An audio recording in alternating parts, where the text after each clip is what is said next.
Hello, recently, conservative media such as Chosun Ilbo and progressive media such as Kyungyang Shinmun have been attacking remarks made by Choi Dong-sok, the recently inaugurated director of the Personnel Innovation Office, on his YouTube channel and other YouTube current affairs broadcasts before taking office. The two main points are that he intentionally slandered public officials of the Moon Jae-in administration led by Moon Jae-in and anti-reform factions within the Democratic Party, and that he raised questions about the case of former Seoul Mayor Park Won-soon, which is extremely suspicious. Kyungyang Shinmun in particular is leading the attack on Choi Dong-sok.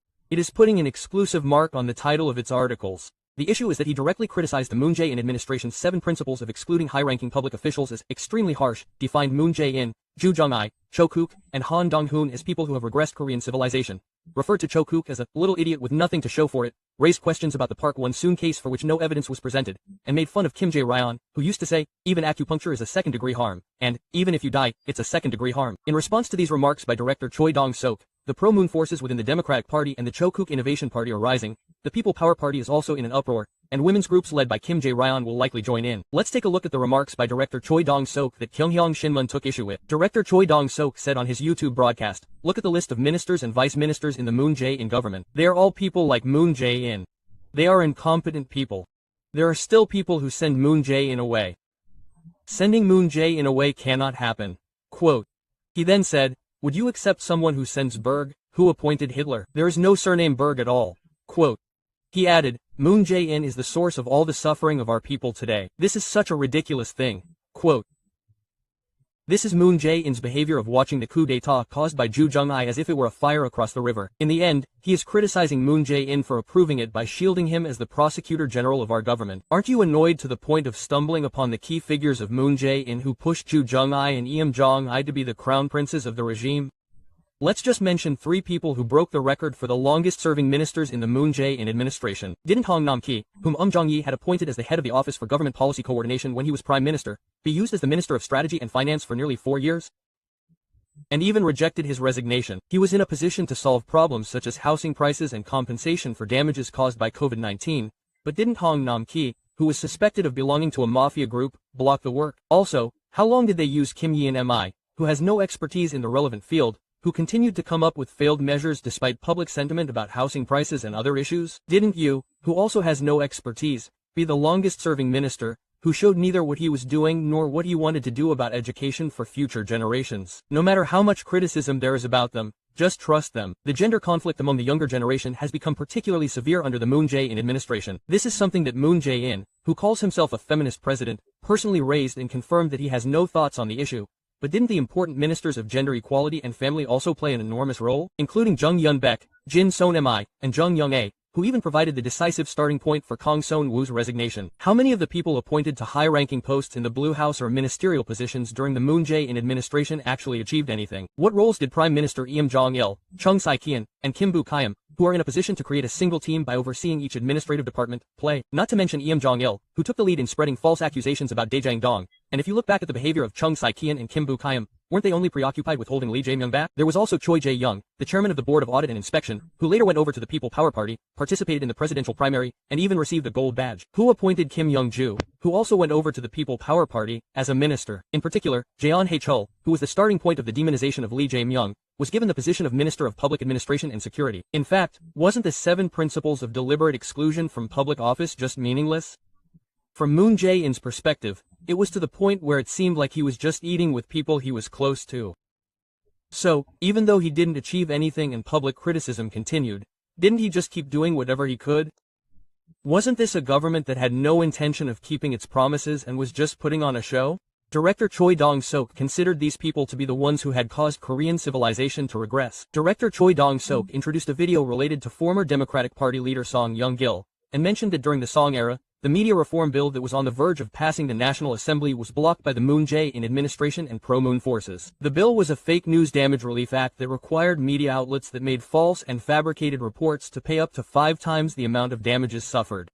At the time, booth rigging, egg carton manufacturing, and paper exports were issues, so it was natural that the media's voices were louder. According to former leader Song Young-gil's book, Song Young-gil's Declaration of War, the Blue House sent Lee Chol-ri, who was then the senior secretary for political affairs, to Song Young-gil to pressure him into holding a turtle construction event. According to media reports at the time, Hong Young-pyo, who was a pro-Moon official, and Ko Min-young, Jeon Young, and Kim Young-bae, all from Moon Jae-in's Blue House, opposed the processing of the bill. In the end, the bill did not pass due to Moon Jae-in's visit, and the Media Voucher Act, which was actually the most necessary bill to allow citizens to execute government advertisements in the media outlets of their choice, also fell through. Also, let's recall former Representative Song Young-gil's remark ahead of the 2022 presidential election that Lee Jae-myung was fired under the Moon Jae-in administration. At the time, pro-Moon forces were outraged by this, but in reality, Lee Jae-myung was investigated by the investigative authorities to a greater extent than the Lee Myung-bak and Park Geun-hye administrations, and his political career was on the verge of collapse. Wasn't that all? Many people were included in the delegation to North Korea for the Pyongyang Joint Declaration, but wasn't Gyeonggi Province Governor Lee Jae-myung excluded from them? Weren't there rumors that Lee Jae-myung 15 was a daily occurrence in Moon Jae-in's Blue House at the time? In addition, Pyongyang Shinmun reported that director Choi Dong-sok uploaded a video titled, President Moon Jae-in's Qualifications and Abilities, Patheticness, Meanness, Incompetence, and Excuses, in February. This was an interview that Moon Jae-in had been doing at the time. In the interview, Moon Jae-in apologized for the birth of the Ju Young-yi regime, but regarding the 2022 presidential election, which Ju Young-yi won by a narrow margin, he said that the election went down as if it were a competition of negative sentiment due to some extreme negative campaigning, and that the failure to get out of that frame ended up becoming pain. At the time, the media drove it as if Lee Jae-myung and Ju Young were the same, competing in negative sentiment. But who was the force that artificially created that negative public opinion toward Lee Jae-myung? Who were the ones who went beyond throwing extreme negativity at Lee Jae-myung, who had been trying to emphasize his competence through the elections he had shown so far, and even gave him a critical false accusation? Wasn't it Im Jong-yi, whom Moon Jae-in had raised as the crown prince of the regime, and the pro-Moon forces, and the faction of those who called themselves Moon Jae-in fanatics? In particular, Moon Jae-in ordered a thorough investigation into Daejang-dong right after Lee Jae-myung was confirmed as the presidential candidate, making remarks that seemed to lend strength to the false accusations made by Im Jong-yi. Did he really think about replacing Im Jong-yi with the candidate? Also, why didn't he mention the public opinion that was judging his regime without asking questions? The pro-Moon forces led by Moon Jae-in might still be praising themselves for having a 40% approval rating at the end of their term and not being a lame duck regime, but wasn't the public opinion judging the regime really that bad? There were many citizens who had voted for the Democratic Party candidate at the time who turned their backs on him because he had no reform tasks or effectiveness, including the real estate issue. In this theory of judging the regime, didn't Lee Jae-myung, who had no responsibility at all, fight alone in a situation where he was hit hard just because he was from the same party? How could he not make excuses like this for Moon Jae-in's out-of-body experience? Pyongyang Shinmun also heard that director Choi Dong-sok criticized Cho Kook for always including empty words and impossible promises behind his flashy words and actions. Director Choi Dong-sok defined Cho Kook's characteristic as aesthetics. In other words, it is the ability or skill to make something look great even if he lacks actual ability. It means that he has a nice package, but the actual contents are poor. Director Choi Dong-sok said that when the Cho Kook Innovation Party held a Supreme Council meeting at the National Assembly Tender Hall in protest of the office allocation of the National Assembly Secretariat in June of last year, the level of the event was childish, and that there was no big difference between Moon Jae-in and Sok-yeol, saying that they are of the same group and are dishonest and insincere. At the time, the Cho Kook Innovation Party caused controversy by rejecting this behavior, citing reasons such as the party leader's office being in front of the bathroom and the fact that they were allocated less space compared to the number of seats. Personally, if I were to evaluate Cho Kook, I think it's a shame that his entire family was humiliated and that he and his spouse had to suffer because of Ju Jong-I, Han Dong-hoon's gang, and the media that was colluding with them. In reality, how many people would fall victim to that standard? However, as a public official, Cho Kook can only be given a failing grade. As you know, as soon as the Moon Jae-in administration took office, Cho Kook was appointed to the position of Senior Secretary for Civil Affairs at the Blue House, which Moon Jae-in held during the Roh Moo-hyun administration, and held that position for about 2 years. What is the Senior Secretary for Civil Affairs? Isn't it the control tower of the 5 major government agencies, including the prosecution, the Board of Audit and Inspection, the National Tax Service, and the Fair Trade Commission, and the position in charge of personnel verification of key government personnel? If you think about it, isn't it the position called the King of Senior Secretary to the President, with more authority than the Chief of Staff to the President? However, did Cho Kook properly conduct personnel verification during the time when he was on a role in that important position? Or did he fail to exert his power in reforming the government? On the contrary, wasn't there a rumor that he fostered the Special Prosecution Department led by Ju Jung-yi, who was the head of the Seoul Central District Prosecutor's Office at the time, and neglected it, citing the investigation of the Park Geun-hye administration as an excuse? Here's another case that became a personnel disaster like this. It's the case of Choi Jae-young, the chairman of the Board of Audit and Inspection, who went to the People Power Party, ran in the primary for the presidential election, and even received the gold badge. According to the article introduced in Monthly Chosen, in late 2017, Cho Kook, then senior civil affairs officer, called Choi Jae-young, then chairman of the judicial branch, and said that he had vetted several candidates and that he was the best candidate. When Choi Jae-young expressed his intention to decline, Cho said that he would recommend him as a candidate regardless of his wishes. He said that he had vetted many people, but that he was the only one who would pass the personnel hearing. However, considering Choi Jae-young's record as a judge, he should never have been appointed to that position. This is because of the tragedy of the late former Democratic Party lawmaker Kim Jae. He became known as a regular guest on the MBC entertainment show ! Let's Read Books, along with Yoo Jae-suk and Kim Yong-man, and later served 3 terms as a member of the Democratic Party. Former member of the National Assembly Kim Jae was sentenced to 4 years in prison in 2014 for the so-called legislative lobbying incident, lost his position, and was released after completing his term. The incident was clearly a manipulation of Democratic Party politicians at the time, led by Chief of Staff Kim Ki-chun, as recorded in the work report of Kim Young-in, the senior civil affairs officer of the Park Geun-hye administration. In addition to Kim Jae, Shin Gai and Shin Hak-kyung were also indicted and made a confession. The only evidence the prosecution presented in relation to the Kim Jae incident was a statement that Kim Min-sung, former chairman of the Seoul Jong-ah Basul Silyong School, gave money. In particular, the incident was one in which a plea bargain seemed certain. At that time, Kim Min-seong was under a bribery order worth hundreds of millions of won. In the process, the special act on the receipt of money was applied to Black Kim Jae, and after arresting him for a period of time, he was sentenced to 7 years in prison, while the bribery order was not even applied to Kim Min-seong, who was actually involved in the lobbying, and the amount of the lobbying order was also lowered, resulting in a sentence of suspended execution. In other words, it is inevitable to suspect a plea bargain in which he said that if you just testify that you gave Kim Jae money, he would pay your debts. At that time, Kim Jae-yu, who had been on an extreme hunger strike for over a month and pleaded his innocence, said that the money in his account was money he had received from his mother, and his mother also appeared in court and emphasized that it was money he had given her. Even though there was no evidence at the time, the then presiding judge Choi Jae-young, who was in charge of Kim Jae's appeal, changed the part that the first trial found to be null and sentenced him to 4 years in prison, and the sentence was eventually confirmed by the Supreme Court. Looking at the transcript that former lawmaker Kim Jae revealed on KBS's Current Affairs Direct in 2020, Kim Min-seong called Kim Jae, who was released from prison, and said that he wanted to tell him that those who were harmed because of him in the Frame case would have to live as a human being for the rest of their life, and that he was sorry for causing them such a hardship. He said that he had no choice in that situation. You can easily understand the situation just by looking at this transcript. Kim Jae-yu, who had been appealing to his resentment like that, passed away on his own the day after Choi Jae-young, who had ended his political career, resigned from the Board of Audit and Inspection and declared his candidacy as the North Korea Power Party's presidential candidate. Ahn Min-sok, a former Democratic Party member who was close to Kim Jae-young, said, when the Moon Jae-in government tried to appoint Judge Choi Jae-hung as the first Board of Audit and Inspection chairman, Kim Jae-un, who was in charge, appealed to me to block it, and I conveyed Kim Jae's intention to the Blue House. I said that in a bad government, Choi Jae-young, the first Board of Audit and Inspection chairman, was like water and oil, but it was in vain.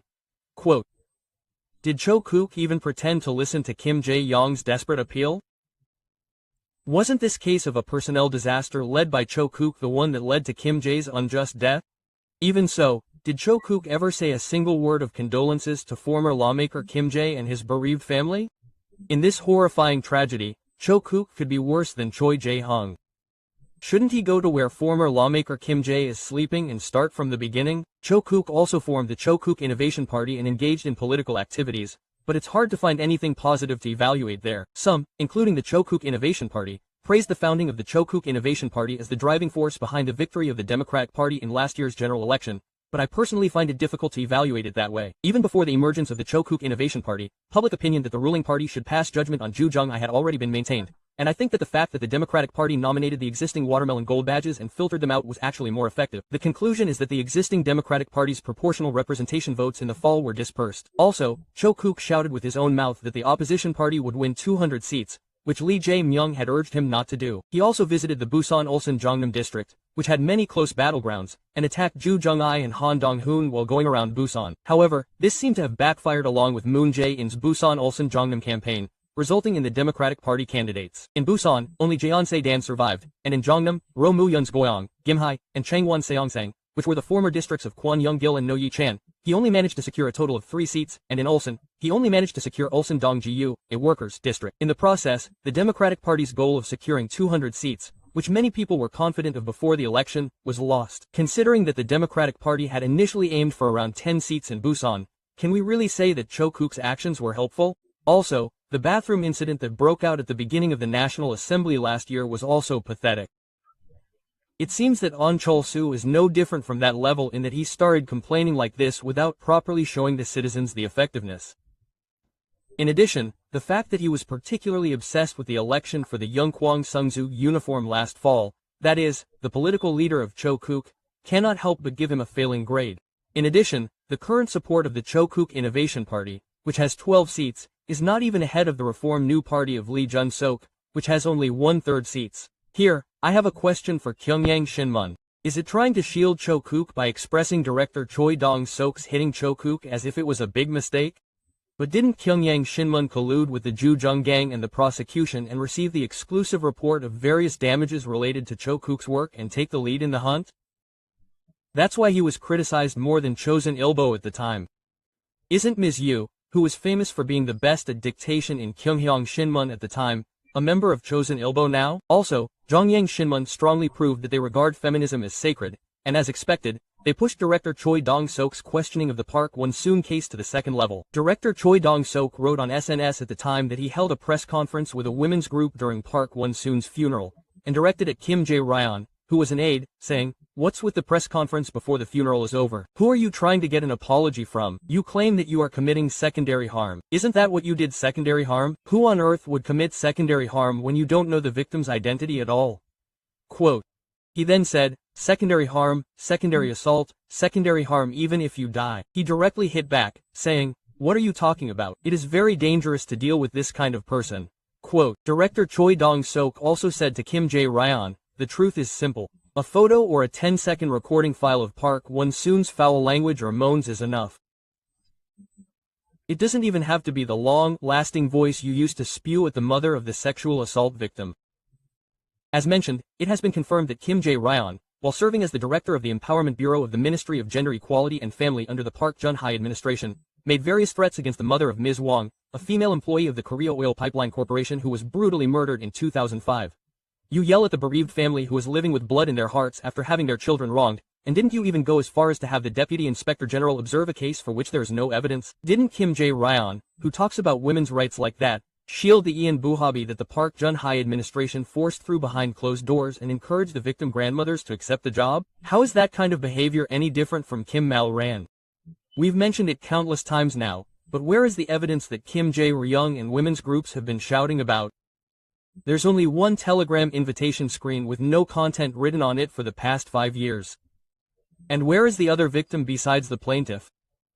Since this is a lawsuit that claims to have been a victim for over 4 years, why did she raise her hand to her boss, Park Won-soon, and why did she send a handwritten letter full of affection? Also, didn't it turn out that some of the conversations recovered through forensics showed that the plaintiff sent messages such as, "I love you. See you in your dreams. In your dreams. Do you want to be like that?" The Human Rights Commission, headed by a former representative of a women's group, acknowledged this. Although Park Won-soon announced that he touched the plaintiff's Nerot hand, a witness's contrary testimony was introduced, and although it was announced that he saw obscene texts, was this actually made public? Director Choi Dong-sok has been conducting a competency assessment of public officials based on his career in charge of human resources at large organizations such as the Bank of Korea and based on specific data and evidence confirmed. Moon Jae-in and their capabilities that Moon Jae-in trusted and used have been proven to have led to even greater suggestions that this is a corrupt regime, including an 18% fulfillment rate of government pledges. Numerous reform tasks such as prosecution reform, media reform, judicial reform, conglomerate reform, religious reform, education reform, and bureaucracy reform have not been addressed or have instead regressed. Social conflicts have become much greater, and the gap between the rich and the poor has widened, leading to the world's first 0-point low birth rate. Furthermore, the truth-finding and punishment of those responsible, which many people had so desperately wanted, have been abandoned, and an unprecedented atrocity has been committed by arbitrarily pardoning the main culprit, Park Geun-hye, within an hour. It had been a long time since I had given up on Moon Jae-in and his party, who did nothing despite winning 180 seats in the latter half of their term, but as soon as I heard the news that Park Geun-hye would be released, I began to call the Moon disaster, Moon disaster. The anger that I had been holding in had finally exploded. So, isn't it inevitable that the bereaved families will lament that the Park Geun-hye administration abandoned the children and the Moon Jae-in administration abandoned the parents? Furthermore, even if they attack President Moon and his group, who have no qualms about plagiarism, for eating up the Sewol ferry disaster like a kingdom and using the children they wrote as political poison, what can they say? What's the problem with collaborating with Moon Jae-in and his group, who made a decisive contribution to pushing the citizens into the pit of disaster? If Ju Jung-yi's rebellion had succeeded, wouldn't I, who wrote countless critical articles about Ju Jung-yi and his group in the past, have also been able to join the young Hyun bet? And yet, can we expect an apology or reflection from those who provided the decisive cause? As citizens who pay taxes to the country, we can freely criticize public officials in charge of the security service. Since it is an evaluation based on the results and facts that have already been revealed, it is clearly different from demonizing them. These days, pro-Moon forces are strongly opposing director Choi Dong-sok and are continuing to attack him, demanding that he step down immediately. It seems like they are trying to shake up the Lee Jae-myung government's personnel affairs again. We absolutely cannot back down in response to their unreasonable demands for resignation. Those who should feel responsible for destroying reform tasks and increasing social conflict due to endless personnel disasters, which even gave birth to the proposal of a drunken regime, are raising their heads as if they are the ones who should be punished. There are so many questions to ask the Moon Jae-in government and those who held high positions in the Democratic Party at the time. I want to start a hearing on them right away, and I have no choice but to shout that questions are the answers. Looking at that attitude, it seems like Moon Jae-in and Cho Kook are considered sanctuaries that should not be criticized. You guys say you will be the people's leaders in theory, but in your heart, you think that the government and the people are the norm in the dynasty. In a democratic society, isn't the government and the people the norm? Director Choi Dong-sok has also emphasized that spirit along with the people and the norm in his lectures. Isn't it natural for citizens to be above the people?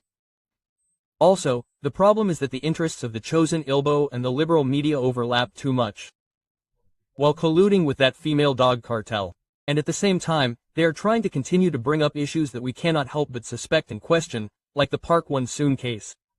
They are somehow burying those who ask such extremely natural questions.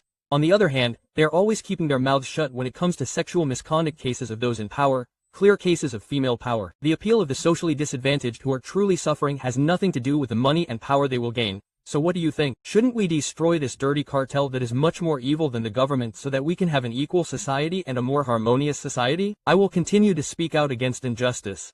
Thank you today. Stay healthy always.